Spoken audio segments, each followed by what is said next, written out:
Ras Master has been one of the biggest mysteries in Dragon's Rising. Ever since he was first introduced, most people focus on one question: who is he? But that might not actually be the biggest mystery, because even before we know his identity, the show has already been quietly revealing something even more important: his plan.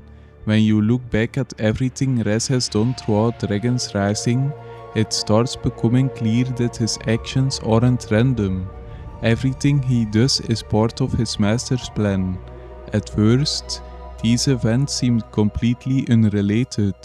The Blood Moon ritual, the Forbidden Five, the Tournament of the Sources, the Source Dragon icons, and even the capture of Master Wu looked like he was just trying to gain power. But everything is more connected to one goal. At the beginning of Dragon's Rising, Ras appears to be another villain, searching for powers like many villains before him. He was collecting artifacts, building an army, and trying to become stronger.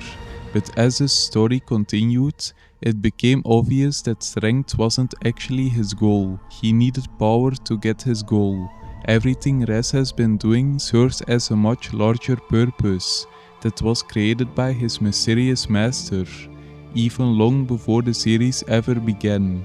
The first major clue comes from the merge itself. The merge completely changed the world. Every realm was fused together into one merged land, creating the merged realms that now exist in Dragon's Rising. For most characters, the merge is simply the new reality. It changed everything, and the people of Ninjago think it can't be undone. Except Ras and his master don't believe that. Throughout the series, it becomes clear that Ras's master sees the merge as something that should never have happened.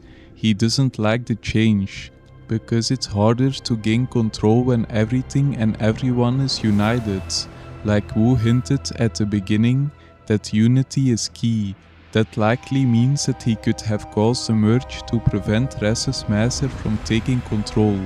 Maybe he knew that Ras's master was coming and caused the merge to prevent it and to get everything united, so everyone can work together to defeat him. His goal isn't simply taking over the merged realms, his goal is reversing them. But reversing the merge isn't something that can simply be done.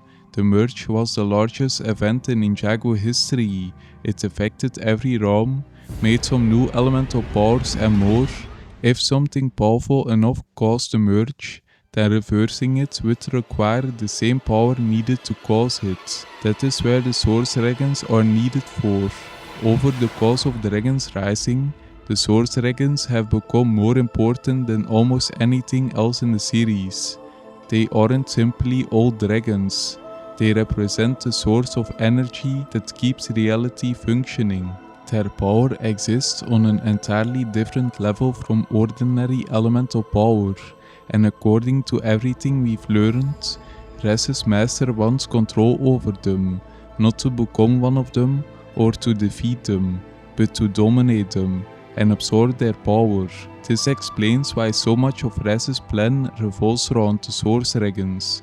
Without their energy, reversing the merge may simply be impossible. Their power appears to be the only force capable of changing reality on such an enormous level, which also explains why Ras has spent so much time chasing dragon icons. The dragon icons aren't just weapons. It's the only way for a mortal to get the Source Dragon to the merged lands. The same applies to the Tournament of the Sources. At first, the tournament seemed like another competition between elemental masters, but Ras wasn't participating simply to win. He was using the event as an opportunity to get every elemental power, to create dragon icons, and dominate the Source Dragons. Once that happens, the next phase of the plan becomes possible. The Blood Moon ritual, when it first appeared, it looked like another dark ritual created purely for power, but he wanted to free the Forbidden Five, to win the Tournament of the Sources, another step necessary to eventually reach the Source Dragons and obtain the power needed to reverse the merge. Master Wu is also part of that plan, As Ras healed his spirit away, that immediately makes you wonder why. If Ras only wants to stop the ninja, he could have simply defeated Wu. Instead, he kept him alive and sealed his spirit away, which means Wu still has a purpose in his master's plan.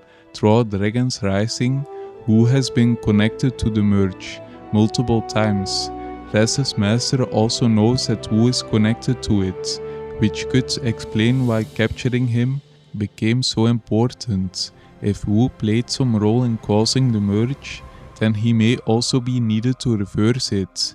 That could explain why Ras didn't simply get rid of him after capturing Wu. Ras shut down the portal gates and scattered the ninja across the merge realms. That bought Ras more time while stopping the ninja from working together.